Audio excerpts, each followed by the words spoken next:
台北市的高龄人口已经超过55万人，占总人口数共约24%，是六都比率上悬的。这阵市府是委外经营大门长照机构，利用人工智慧，这居民的身体若出状况，这系统就会安排医生伫线顶来看病。大门顶悬有针监测器，侪伙人伫出入的时阵，会当透过即时的影像，第一时间传去照护员的手机啊，还有一个眠床边照护监测系统，利用红外线感知元件，显示住民伫房间内底的状况。这是台北市府外包经营大小的长照机构，利用智慧照顾来打造专心照顾的模式。等于说是我们工作人员的另一双眼睛吼。那住民如果有一些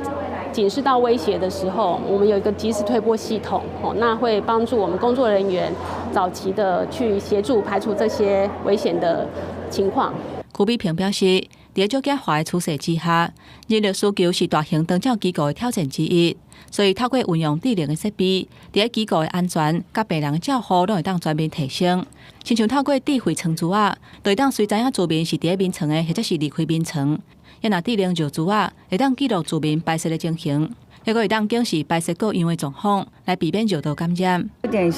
科技啦，但是慢慢就会习惯。我觉得这样也可以训练一下脑力啊。甲一般的长照机构无共款。若破病需要出门就医，才有结合北医的远距离医疗。只要住民身体无拄好，系统就会做串联，安排医师做远距离的诊断。我的眼就是对面那个医生，这个医生的眼，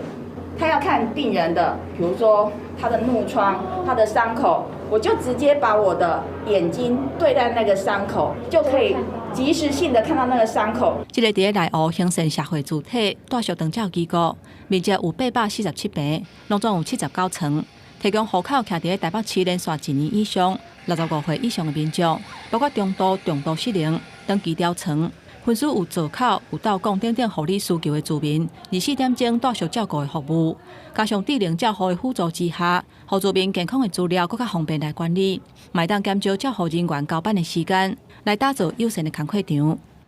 记者综合报道。